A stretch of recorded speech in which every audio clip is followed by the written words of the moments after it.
नाज़रीन, पाकिस्तान में ख़वातीन के साथ जिनसी ज़्यादती के वाक़यात में रोज़ बरोज़ इजाफा हो रहा है। हर गुजरते दिन के साथ दरिंदगी की ऐसी कहानियाँ सामने आती हैं जो हमारे माशरे के बेहिस और बोसीदा निज़ाम की अक्कासी करती हैं। आज भी पाकिस्तान में औरत की इज्जत और ज़िंदगी दोनों गैर महफूज हैं। जिनसी जुराइम के खिलाफ कवानीन मौजूद होने के बावजूद मुजरिमों को सजाएं नहीं मिलती, बल्कि बासर अफराद अपनी ताकत के जोर पर कानून को मोम की नाक बना देते हैं।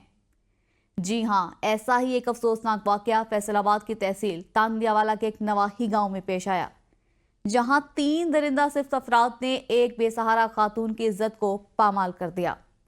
एक माँ जो अपने 5 माह के नौमौलूद के साथ घर में अकेली थी, उसे इन वहशी दरिंदों ने न सिर्फ जिस्मानी बल्कि ज़हनी और रूहानी तौर पर भी जख्मी कर दिया। ये वाक़या गांव 494 में उस वक्त पेश आया जब 25 साला सोबिया अपने शीर ख्वार बच्चे के साथ घर में मौजूद थी। उसके शौहर आसिफ, जो एक मजदूर है, रोज़गार के लिए दूसरे शहर गया हुआ था।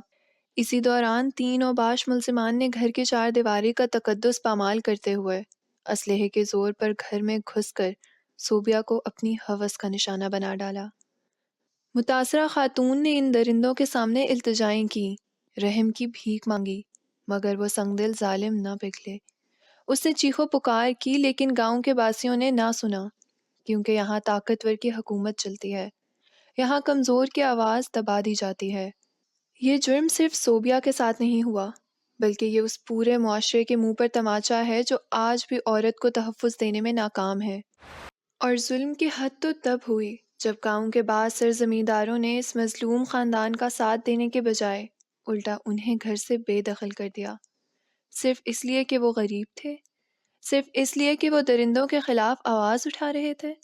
गुजारिश है रियाजी पंजाब नाल ते मैं गरीब बंदा ते मैं चाहना भी हमारा रियाजी पंजाब जेड़ा है मेरी सपोर्ट करे। मैं गरीब बंदा हूँ, मेरा कोई घर बार नहीं है। शादी ना 2.5 साल हो गए। मेरा ना छोटी सारी इसने अम्मी फौत हो गई। अब्बू ना मेरी शादी नू 10 दिन हो गए, अब्बू फौत हो गया। फिर मैं इस दुनिया च मेरे अलावा मियाँ तो अलावा बच्चे के अलावा और कोई भी नहीं है। मरियम नवाज ने यह कहना चाहती इंसाफ मैनू देना चाहिए। बस मैंने ज्यादती होई, जुल्म होया, गरीबनी च है, मैं यतीमनी है। इस दुनिया च मेरा कोई अल्लाह के सिवा है, बस इंसाफ ही मैनू चाहिए। नाज़रीन, पाकिस्तान में ताकतवर के लिए कानून कुछ और है और गरीब के लिए कुछ और। जो जितना बाअसर होता है वह कानून को उतना ही अपनी जेब में रखता है। ऐसे घिनौने जुराइम के बाद भी पुलिस खामोश तमाशाई बनी रहती है। जब गरीब इंसाफ मांगने निकलता है तो उसे धमकियां दी जाती हैं, दबाव में लाया जाता है, और अगर वो बाज ना आए तो उसे मजीद जुल्म का निशाना बनाया जाता है। पुलिस, जो कि आवाम के तहफ़्फ़ुज़ की ज़ामिन होनी चाहिए, सिर्फ अमीर तबके की गुलाम बनी बैठी है।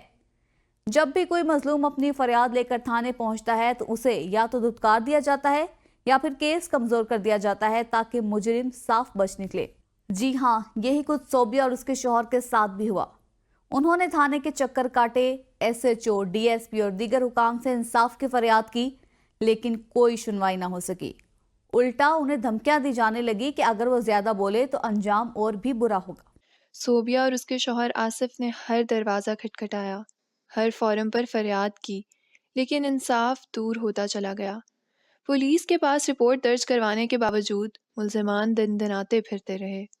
मुतासरा ख़ानदान को जान से मारने की धमकियां दी जा रही हैं और रियासत के मुहाफ़िज़ खामोशी से तमाशा देख रहे हैं। ये वाक़या हमारे निज़ाम इंसाफ का असल चेहरा दिखाता है। अगर आज हमने ऐसे दरिंदों को सज़ा ना दी तो कल हर गली, हर मोहल्ले में एक और सोबिया चीख रही होगी, इंसाफ मांग रही होगी, और जालिम इसी तरह दनदनाते फिरेंगे। सानू धमकियां भी लैंदे हुण होर लंबर ते काला करके कहंदे तुहानू बच्चे नू मार देवांगे, तेनू मार देवांगे, तेरे मियां नू मार देवांगे। ठीक है ना। मरियम नवाज, वज़ीर आज़म, इन्हां नू सानू इंसाफ चाहिदा है। ठीक है ना। ਅਸੀਂ ਨਾ इते ना होएगा ਅਸੀਂ मैं खुद खुशी करके मैं मर जावांगी। आप ही मैं ते बच्चे नू लैके ते मियां नू लैके मैं भी मर जावांगी। बस सानू इंसाफ ही चाहिदा हर सूरत ते। नाजरीन, ये वाक़या सिर्फ एक सोबिया का नहीं बल्कि इस मुल्क की बेशुमार ख़वातीन की कहानी है। अगर हम चाहते हैं कि मुस्तकबिल में कोई और सोबिया दरिंदगी का शिकार ना हो तो हमें सख्त कवानीन बनाने होंगे जिनके तहत ऐसे मुजरिमों को इबरतनाक सजाएं दी जाए। इन जराइम को नाकाबिल जमानत बनाया जाए और मुतासरा खानदानों को मुकम्मल तहफ़्फ़ुज़ फराहम किया जाए। इसके अलावा हमें अपने माशरे में ऐसी तब्दीली लानी होगी जहां ख़वातीन को कमज़ोर समझकर उन पर जुल्म न किया जा सके। पुलिस को सियासी असर व रसूख से आज़ाद करके खुद मुख्तार इदारा बनाया जाए जो इंसाफ की फराहमी में रुकावट न बने बल्कि हकीकी मानों में जराइम के खात्मे के लिए काम करे। अगर आज हम खामोश रहे तो कल हमारे अपने घरों की ख़वातीन भी गैर महफूज होंगी। इसलिए जुल्म के खिलाफ आवाज़ उठाएं, सच का साथ दें और उन मजलूमों को वो इंसाफ दिलाएं जिसके वो हकदार हैं। नाजरीन, जुर्म की दुनिया अंधेर नगरी की तरह जहां लालच, नफरत और खुद गर्जी के साए मंडलाते रहते हैं, लेकिन याद रखें अंधेरे चाहे जितने भी गहरे हों, इंसाफ की रोशनी हमेशा अपना रास्ता बना लेती है। हर जुर्म एक सबक छोड़ जाता है, हर मुजरिम की कहानी इबरत की एक तहरीर होती है। हमें चाहिए कि इन कहानियों से सीखें, खुद को और अपने माशरे को महफूज रखने के लिए कानून, अखलाकियात और इंसानियत की हदूद को ना सिर्फ पहचाने बल्कि इन पर अमल भी करें। ये थी आज की जुर्म कहानी, एक ऐसी दास्तान जो हकीकत पर मबनी थी, सबक आमूज भी और सनसनीखेज भी। अगली बार फिर हाजिर होंगे नई कहानियों के साथ जहां जुर्म बेनकाब होगा और इंसाफ की गूंज सुनाई देगी। तब तक के लिए अपना और अपने इर्द गिर्द के लोगों का ख्याल रखिए। अल्लाह निगहबान।